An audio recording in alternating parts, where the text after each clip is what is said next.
Samajwadi party हर जगह जीत रही है, इसमें कहीं कोई दो राय नहीं है। समाजवादी पार्टी जीत रही है और समाजवादी पार्टी को लाने के लिए जनता ने मन बना लिया है और 2024 का आगाज ही होगा। जहाँ पे भगवान राम ने अगर एक छोटी सी किसी की कहावत पे भी परीक्षा ले ली है, तो अगर यहाँ तो परीक्षाएं ही परीक्षाएं हैं, तो राम राज्य कहाँ से है? राम राज्य की परिभाषा क्या कोई नई कर दी गई है, किसी के दूसरे के द्वारा बढ़ी गई है? अगर जो राम राज्य था, तो राम राज्य की परिभाषा में सभी लोग जब सुखी रहेंगे तभी राम राज्य आएगा। नमस्कार, एनबी न्यूज भारत देख रहे हैं आप और मैं हूं आपके साथ यशस्वी पाठक। इस वक्त पूरे उत्तर प्रदेश में, लेकिन खास तौर पर गोरखपुर में चुनावी माहौल चरम पर है।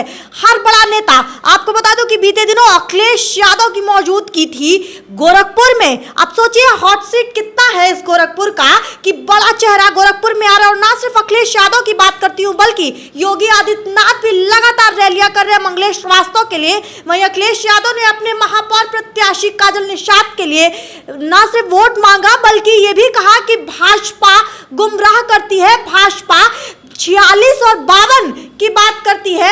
अब ये समझिए कि किस डिग्री से आते हैं योगी आदित्यनाथ और क्या पढ़ाई, शिक्षा पे तंज कसा। इसी मुद्दे पर निकाय चुनाव नजदीक है, किस तरह से बाजी मारी जाएगी, समाजवादी की तरफ से क्या रण है, किस तरीके से खेल खेला जा रहा है राजनीति का। आइए बात करते हैं सचिव विनय शंकर तिवारी से। और आपको बता दूं, समाजवादी पार्टी के कद्दावर नेताओं में से एक माने जाते हैं, यानी कि बेबाकी से जवाब सुनने का आप इंतजार कर सकते हैं। बहुत स्वागत है आपका। धन्यवाद। कह रही थी कि एक गोरखपुर ये हॉट सीट है, कोई चुनाव हो हॉट सीट के तौर पर हमेशा माना जाता है। हर बड़े चेहरे आपको मौजूद मिलेंगे यहाँ पर। योगी आदित्यनाथ लगे हुए हैं और अखिलेश यादव की भी मौजूदगी नजर आ गई है। किस तरीके से इस निकाय चुनाव का समीकरण देख रहे हैं? नहीं, समीकरण आज देखें तो निकाय चुनाव में जो समाजवादी पार्टी की प्रत्याशी हैं श्रीमती काजल निषाद जी, उनके पक्ष में है। और आज सर्व समाज के लोग, विशेषकर निषाद समाज के लोग श्रीमती काजल निषाद जी को अपना स्नेह और आशीर्वाद दे रहे हैं।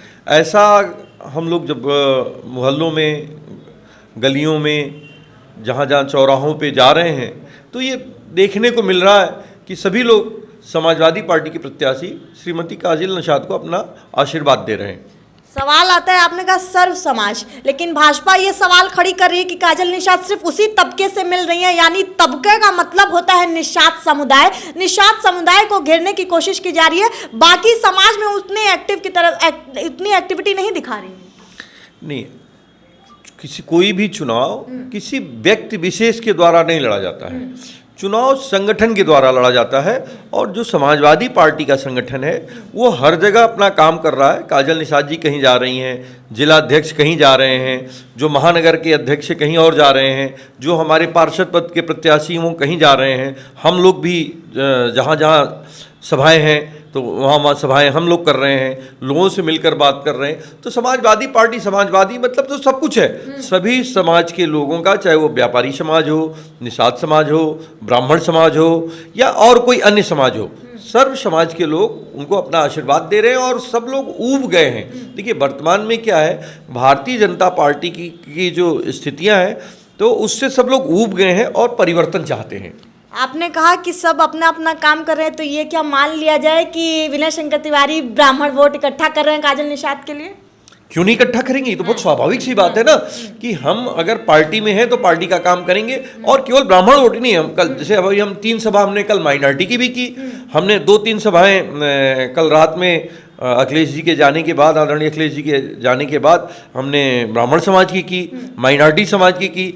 और अभी आज भी हमारी कई सभाएं हैं जिसमें हम जा रहे हैं। तो हम तो सब समाज के सभी लोगों से अपील कर रहे हैं और हम बता रहे हैं कि गोरखपुर की स्थिति कैसी है। आप देखें गोरखपुर को कि भाई जिस शहर को कहा जाता है कि स्मार्ट सिटी है, विकसित शहर है, वहाँ सड़क पे नाव चलती है बरसात में, तो कितना विकास है इसका अंदाजा आप लगा लीजिए। आपने प्रेस कॉन्फ्रेंस भी की थी इसी मुद्दे को लेकर के निकाय चुनाव में। अगर 2-3 दिन पहले की मैं बात करूं, आपने कहा स्मार्ट सिटी की, ITMS की मैं बात करती हूं। भाजपा भी लगातार ये कह रही है कि सड़कें हैं, ITMS है, ट्रैफिक व्यवस्था बहुत सुधरी है। और फिर दूसरा सवाल फिर उसी पे आती हूँ, काजल निषाद हर रैली में कहती नजर आ रही थी कि ससुर है संजय निषाद, लेकिन संजय निषाद ने नकार दिया, वो कह रहे हैं हमारा कोई मतलब नहीं है। तो क्या लग रहा है निषाद जो वोट बैंक है, क्योंकि टारगेट करने की कोशिश समाजवादी पार्टी ने की है, तो निषाद समुदाय का जो वोट बैंक है वो संजय निषाद की तरफ है कि काजल निषाद की तरफ है? देखिए, निषाद समाज का जहाँ तक पर्टिकुलर बात है, वो श्रीमती काजल निषाद स्वयं में प्रत्याशी हैं, कोई दूसरे को समर्थन दे रहा तो इसका फर्क पड़ता है। और निषाद समाज निश्चित रूप से काजल निषाद, श्रीमती काजल निषाद के साथ है। और जहाँ तक ट्रैफिक की बात कर रहे हैं, अभी और हम और आप चले यहाँ से, शायद ही कोई ऐसा चौराहा, कोई ऐसी क्रॉसिंग मिलेगी जो जाम न मिले और जहाँ पे ट्रैफिक अव्यवस्थित न हो। मतलब सोमवारी जाम के लिए गोरखपुर प्रसिद्ध है, ये सोमवार को ये माना जाता है कि यहाँ जाम होगा ही होगा। तो कोई ऐसा स्मार्ट सिटी, ऐसी ट्रैफिक व्यवस्था जिसमें जाम को समस्या ना माना जाए। भारतीय सरकारों से कंपैरिजन करते हैं ना सर, तो वो कह रहे हैं कि अभी हालत फिर भी बेहतर है। नहीं, किस तरह का कंपैरिजन करते हैं? जब आप किसी भी चीज़ को जब व्यवस्थित कर देंगे, कंपैरिजन का मतलब अगर हमको 101 डिग्री बुखार है कि 102 डिग्री बुखार है, तो बुखार तो दोनों होगा। तो जब चाहे 101 डिग्री बुखार हो चाहे 102 डिग्री बुखार हो, तो आज अव्यवस्था तो उसी तरह से, अव्यवस्था में कोई भाई सड़क पे देखिए तो अगर छुट्टा जानवर आपको तमाम मिल जाएंगे। तो ये स्मार्ट सिटी है, सड़क पे जल जमाव है, पानी निकलने की कोई जगह नहीं है। जो रेहड़ी व्यापारी वाले हैं उनके लिए कोई जगह सरकार नहीं दे पा रही। जो रेहड़ी व्यापारी हैं, छोटे छोटे ठेले फेले लगाते हैं, इस तरह का काम करते हैं, उनके लिए सरकार के पास कोई योजना नहीं है। तो सरकार के लिए योजना है किसके लिए? व्यापारी अलग परेशान है कि भाई उस कहीं जीएसटी से परेशान है, कहीं कुछ परेशान है। अब तो हालत आपने देख लिया कि भाई लग रहा केंद्र सरकार और प्रदेश सरकार कहीं आपस में भिड़ तो नहीं रही है।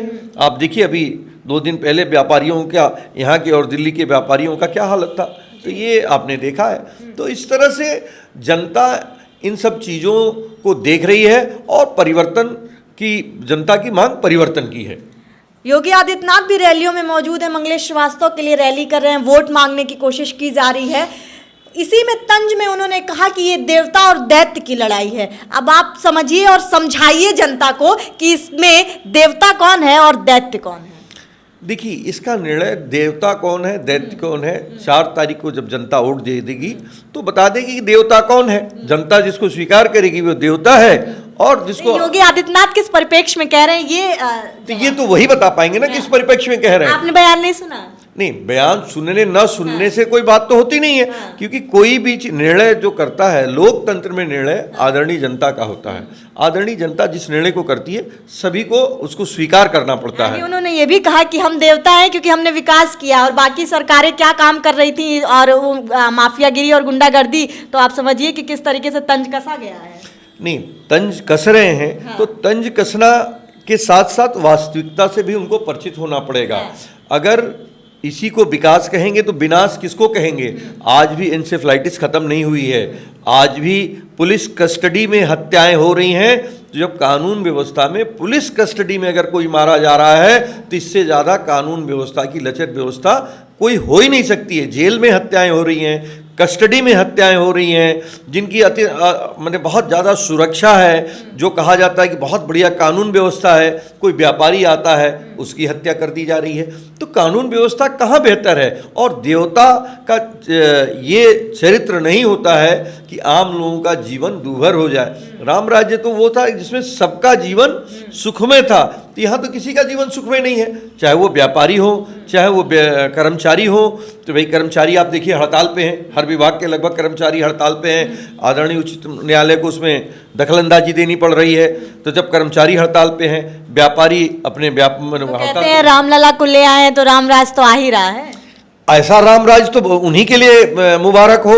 ऐसा रामराज अगर आपको चाहिए तो आपको भी मुबारक हो कि जिस राम राज्य में कि व्यापारी सुखी नहीं, कर्मचारी सुखी नहीं, बेरोजगारी बढ़ रही है, महंगाई बढ़ रही है, तो राम राज्य है कहाँ? अगर यही राम राज्य तो राम राज्य ने तो ऐसा सपना नहीं देखा था। भगवान राम ने तो माता सबरी को भी खुश करने का काम किया था कि भाई उनके भी जूठे बेर को खाने का काम किया था और उनके से आशीर्वाद लेने का काम किया था।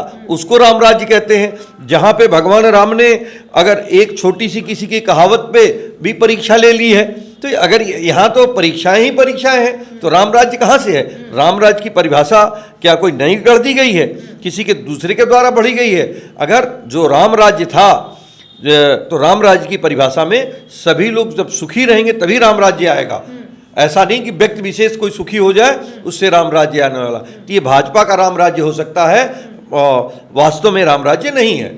ब्रजभूषण सिंह शरण पे एक बात कर लेते हैं। इस समय हिंदुस्तान में बड़ा एक मुद्दा आया हुआ है, हर राजनीतिक पार्टियां बढ़ चढ़ के इसमें हिस्सा ले रही हैं। केजरीवाल भी साथ आए, प्रियंका गांधी की तस्वीरें, रोते हुए लोगों की तस्वीरें सामने आई रेसलर्स के साथ, लेकिन समाजवादी पार्टी उस तरीके से सपोर्ट में नहीं है। क्या चुनाव के बाद वो सपोर्ट दिखेगा या चुनाव की वजह से कुछ निगलेक्शन हो रहा है?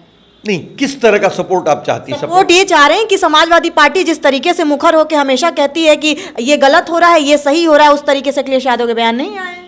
देखिए, बयान आए होंगे और नहीं आए तो हम आपसे बात कह रहे हैं। देखिए, बेटियां जिसके ऊपर आरोप लगा रही हैं, वो बेटियां जो कि हमारे देश की धरोहर हैं और उन्होंने आरोप लगाया तो निश्चित रूप से उसकी जांच होनी चाहिए। कोर्ट ने कहा सर कि एफआईआर दर्ज हो, लेकिन ये मामला पुराना भी है, इसके पहले भी रेसलर्स सड़कों पर थे, लेकिन भाजपा क्यों नहीं कार्रवाई कर रही? हाँ, ये बात आपने कही, भाजपा क्यों नहीं कार्रवाई कर रही है? तो कार्रवाई तो भाजपा करेगी। तो ये बात तो आपको भारतीय जनता पार्टी विपक्ष को प्रेशर बनाने की, आखिर मजबूत विपक्ष का मतलब क्या है सर? मजबूत विपक्ष का मतलब जब सदन चलेगा तभी तो विपक्ष और पक्ष, हम बाकी बयान दे सकते हैं, बाकी चीजों को सदन में कह सकते हैं। सदन आ रहा है एक दिन के लिए, एक घंटे के लिए, सरकार जब सदन चलाएगी, अभी तक सदन की जो कार्रवाई हुई है साल भर हो गया, मेरे ख्याल से लगातार 12 घंटे 14 घंटे किसी दिन सदन चला नहीं। तो जब सदन की कार्रवाई होगी ही नहीं तो कैसे उसको विपक्ष उठाएगा? हम उठाने के तो कोई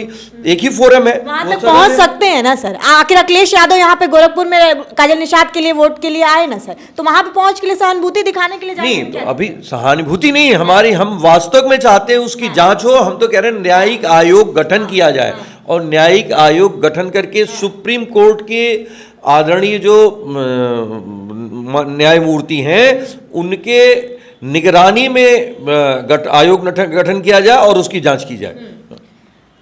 देख रहे थे आप विनय शंकर तिवारी को। अच्छा सर, जाते जाते एक और सवाल आ गया है, ये बताइए कि किस तरीके का अब अगर मैं आपसे, क्योंकि अब समय बहुत कम है, वोटों के अंतर जीत और हार में अगर मैं आपसे जाते जाते, और वर्डिक्ट जब आएगा 13 तारीख के बाद, तो फिर आपसे इन जो आप बयान देंगे उस पर सवाल और जवाब भी होंगे। क्या लग रहा है, कितना अंतर होगा जीत और हार में? एक लंबा अंतर होगा। देखिए, हम गिनती तो नहीं कर सकते। तो कौन जीत रहा है? समाजवादी पार्टी हर जगह जीत रही है, इसमें कहीं कोई दो राय नहीं है। समाजवादी पार्टी जीत रही है और समाजवादी पार्टी को लाने के लिए जनता ने मन बना लिया है और 2024 का आगाज ही होगा।